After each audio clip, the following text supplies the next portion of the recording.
Welcome to my ActiveCampaign tutorial video. My name is Jacob Monash. I'm an ActiveCampaign certified consultant, and today I'm going to be walking through how to get contacts from basically anywhere into ActiveCampaign, whether using the direct integrations or using Zapier as a tool to help connect up your different tools. So check out more in my video. So when you go into ActiveCampaign, you can check to see if your app, whatever app you're using to collect new leads or contacts, maybe a webinar tool, it may be a membership platform, it may be an events platform, or even just a form tool. The first thing you should do is go into ActiveCampaign into this apps section here by clicking this icon down here, and then search for your app in the toolbar.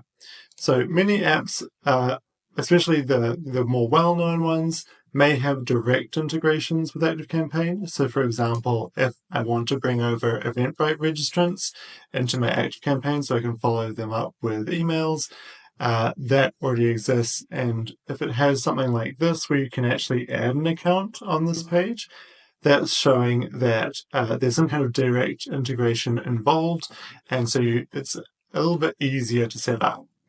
But if you're looking to bring in an app that doesn't have a direct integration, for example, let's say a client I'm using is using this app called Optics, which is a co-working tool, and they want to bring in new members in their co-working space to make sure they get sent their member emails. You can tell that this app does not have a direct integration because there's no button to sort of add an account. And also, if we check the integration documentation, we can see that it's taking us to Zapier. So whenever it takes us to Zapier, it's saying you'll need to use Zapier in order to connect those two tools. You can also just go to the Zapier website and then type the name of your app in here, and that will tell you if your app can connect. Alright, so if you found that you need to use Zapier to get your contacts into ActiveCampaign, how do you actually set that up? Well, first you'll need a Zapier account, and here's what that looks like when you set it up. You can opt for a free account if you just like to test things out. There are some limitations, which I will talk about a little bit later. Otherwise, you can pay for more features. So once you've got your Zapier account ready, what you want to do is you want to create a Zap. A Zap is basically just the name for an automation. So let's go to Create and then Zaps. And now you'll get on to Zapier's blank automation canvas. Now there's this little Copilot option which can help you with using AI basically to help set up the Zap. But I'm going to walk you through how to do everything manually. So first you're going to find the app itself that you want to trigger from. And the first thing we'll set up is the trigger. So the trigger is the app that you're collecting your contacts in that you want to transfer to Zapier and then to ActiveCampaign. So for the trigger, we're going to choose that app I was mentioning before, which is called Optics. Now setting up the trigger will look different depending on which app you use, but broadly the steps are going to be the same. You're going to choose the trigger event. So what is the thing that should make that contact go into ActiveCampaign?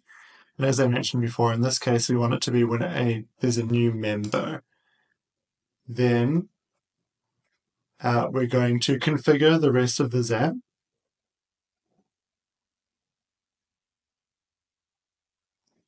Then you're going to test your trigger. So click Test Trigger. We do this to pull in records that we can then use to actually test that the Zap is working correctly. So if I go in here, it'll pull in a couple of test records. And if I go into this one here, we can see this is a new member I created as a dummy member just to get some data that we can use for this video. So you can see it pulls in various bits of information. You may have more or less fields that come through, but the most important ones that you'll need are really just an email address, and a name always helps as well. So once we've decided that the test data looks good, we can continue with selected record. And then what it's going to show is it's going to bring up the search so that you can add in your ActiveCampaign account and connect it so you can add the contacts in there. So let's click that. And we want to search for the event, create or update contact. Now it says create or update because that means that if an email address comes in through Optics and that email address already exists in ActiveCampaign, instead of creating a duplicate contact or doing something weird, it'll just update the existing one in ActiveCampaign with the new details.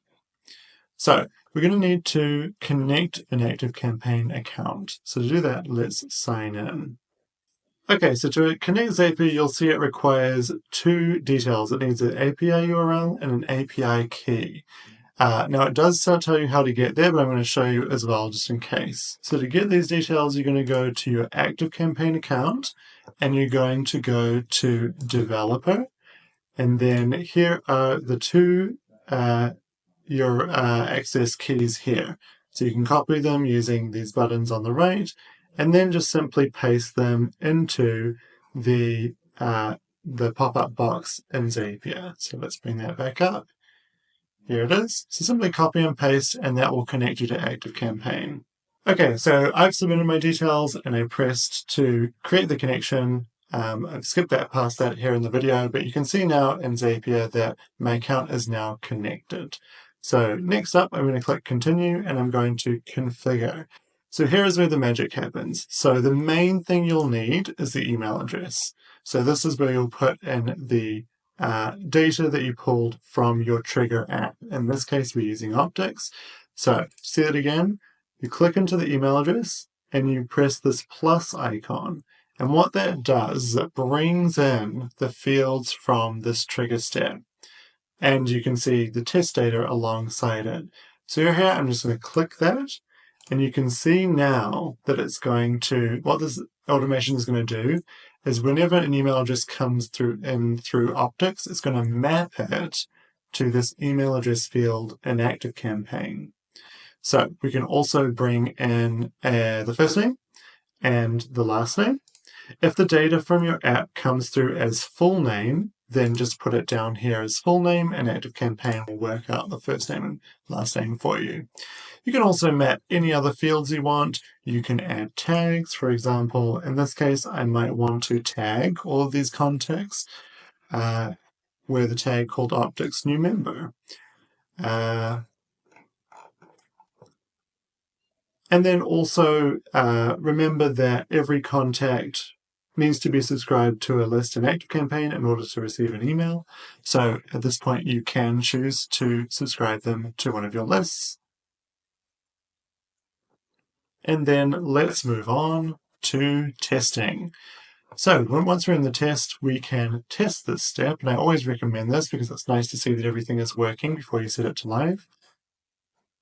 So Zapier will tell you that it has successfully completed a test, and it'll give you some data here that kind of tells you what ActiveCampaign fed it back.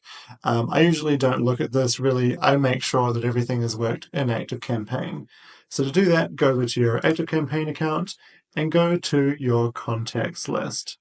Make sure it's sorted by date created, so you've got the latest date, latest contacts at the top, and you can see here that my test email address has been created as a new contact with the right name and subscribed to the newsletter, and also tagged with the tag I mapped in Zapier.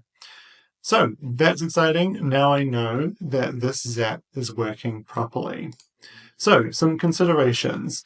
Zapier, for its free plan, will only give you 100 runs per month. So that means this Zap can run 100 times in a month before you'll reach your limit. You also can only do single-step Zaps with the free plan, which means you can't add in any extra other steps. Also, some Zapier apps are premium and may require a premium plan just to use them in the Zap. You can always test for free. You can do as much testing as you want for free, but when it comes to actually turn the Zap on, it will let you know if you need to upgrade or not. So why might you want to add more steps to your Zap? Well, there may be other things, other complications or other complexities that you want to bring in. One of the most common ones you might want to use is the filter or the formatter. The filter allows you to only proceed with contacts who meet certain conditions, So for example, if you had a membership platform, you may only want people to get added to ActiveCampaign if they purchase certain plans. That's where a filter would come in really handy. And the formatter is really useful if you've got bits of data that need to be cleaned up a bit before they go into ActiveCampaign. So there wasn't anything in this testing, but that may be another reason to use formatter.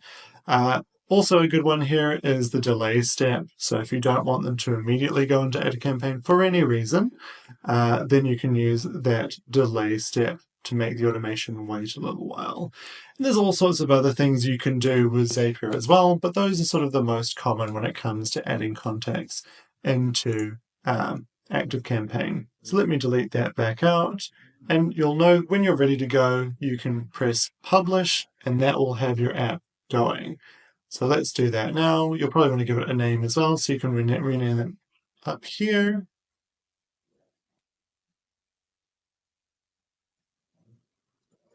When you're ready to go, publish. And now you can see that the Zap is live because this toggle is now on. Because you've tested it, you know that it'll work. But something that can be good to do is to come in and check in it after a couple of days. So to do that, come to the Zap and then look at Zap runs, and they'll bring this up on the side. And as the automation runs, you'll see those runs appear in this left column. And that's a good way just to check that everything is working as expected. When a run shows up, you can click into it, you can see exactly what the data that came in was and what it did with ActiveCampaign. And then I sometimes like to double check in ActiveCampaign that everything looks good for those contacts as well. Just to make sure that everything tees up correctly, because the biggest mistake that can happen is that you set up this automation and everything seems good, but if you don't have just a regular check-in, maybe like once a month or every couple of months, it's easy to forget sometimes, or it's easy for things that can go wrong, and then suddenly realize that there's a bunch of contacts who aren't in ActiveCampaign, who should be in ActiveCampaign, receiving emails from you, and we don't want that to happen. So automations save you a huge amount of time, but I do recommend checking in on them every so often, just to make sure everything's going okay. And then, of course, once your contacts are in ActiveCampaign from Zapier, you may want to think about various automations within ActiveCampaign that can be triggered by the new contact. For example, sending them a welcome series. For more about how to set up a welcome series for your new contacts, you can check out the links in the description below. So that's all for today. I hope you enjoyed this video on how to bring contacts into ActiveCampaign from basically anywhere. It's always good to make sure that no matter where you've got contacts who you interact with, if you have an email address, you can add them to ActiveCampaign as long as you've collected their consent and add them to whatever your mailing list is doing. Thanks for checking out my ActiveCampaign video. My name's Jacob Monash. I run a small email marketing studio and we specialize in ActiveCampaign. In fact, we're one of only 120 businesses in the world who is certified by ActiveCampaign to work as consultants. My goal is also to become the most helpful ActiveCampaign expert in the world, which is why I'm releasing these videos. I also got a blog, which you can check out in the description below, that has more guides and tips on ActiveCampaign and email marketing in general. In the description, you'll also find a link to my website. And if you reach the end of this video and you're thinking, oh, I just need a little bit of help here, please feel free to reach out. You can book in a free consultation. We can chat about where you're at. I'll try to help you where I can, and maybe we'll be a good fit for working together. But until my next video, thank you and good luck.